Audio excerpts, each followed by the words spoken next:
Alexander died ultimately because he pushed himself too hard. With Alexander, he has this wonderful military campaign and then dies. Well, for him, that's kind of a good thing for him, because I'm not sure he would have been real good as an administrator. Again, it comes back to your own personal opinion about what exactly made Alexander so great. But my feeling is that Alexander would have pushed himself until he died or burned out. And I think that had it not happened in 323, it would have happened in 321, or it would have happened in 320. I don't see Alexander mellowing out and living into an old age.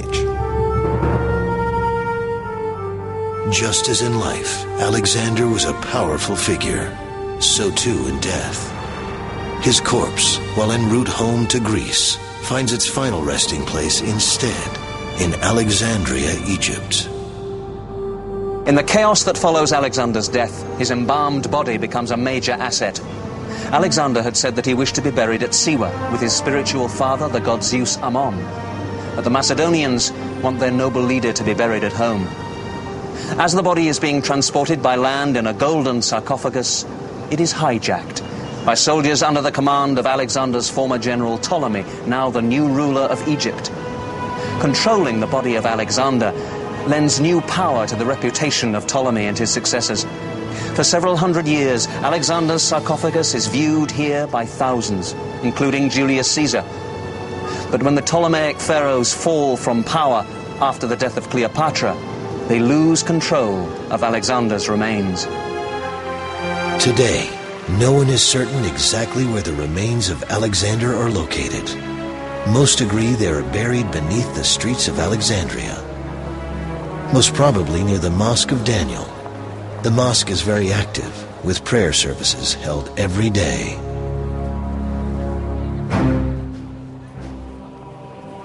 If Alexander the Great was indeed buried somewhere near the Mosque of Daniel, then it's likely that he would have been brought here, part of the labyrinth of tunnels underneath all of Alexandria. These were designed as systems for the storage of water, and this particular one is directly underneath the mosque.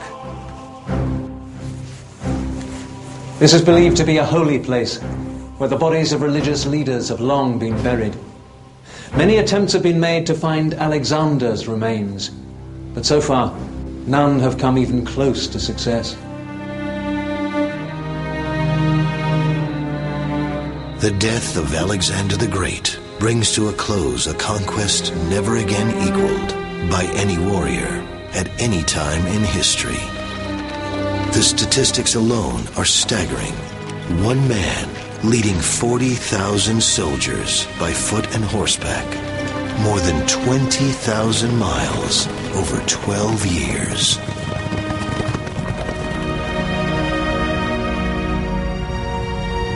The vast kingdom which Alexander fought so hard to build over a 12-year period ultimately becomes divided among more than 20 rulers. Today, historians, scholars, and soldiers continue to debate the complex character of King Alexander of Macedon. Why do we call him Alexander the Great? Most agree he was the finest military commander that ever lived. He also created a cultural exchange between East and West that became a pivotal point in human history. But he gained his empire at a huge cost of death and destruction. If he had lived, how much further would he have gone? Perhaps we are fortunate that we will never know. At the end of his short life, Alexander was walking a fine line between genius and insanity. Alexander gives an example to the world of a general, the likes of which we have never seen since. Every major general compares himself to Alexander, and I think most every major general feels that somehow he falls short of Alexander.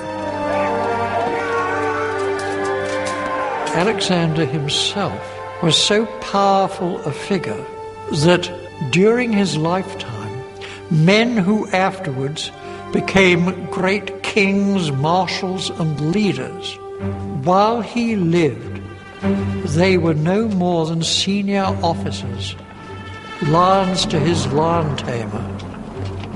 And even after his death, they were still so scared of him that in council meetings, his crown, his scepter, his royal robe presided at the head of the table. He was still there for them, even though he was dead. Alexander appears to have had not one moment of self-doubt, not one moment of fear. Whether he was a god or not, he certainly had the confidence of one. He had an absolute vision of his own greatness, and in the end, we are forced to agree with him. He is, and will always remain, Alexander the Great.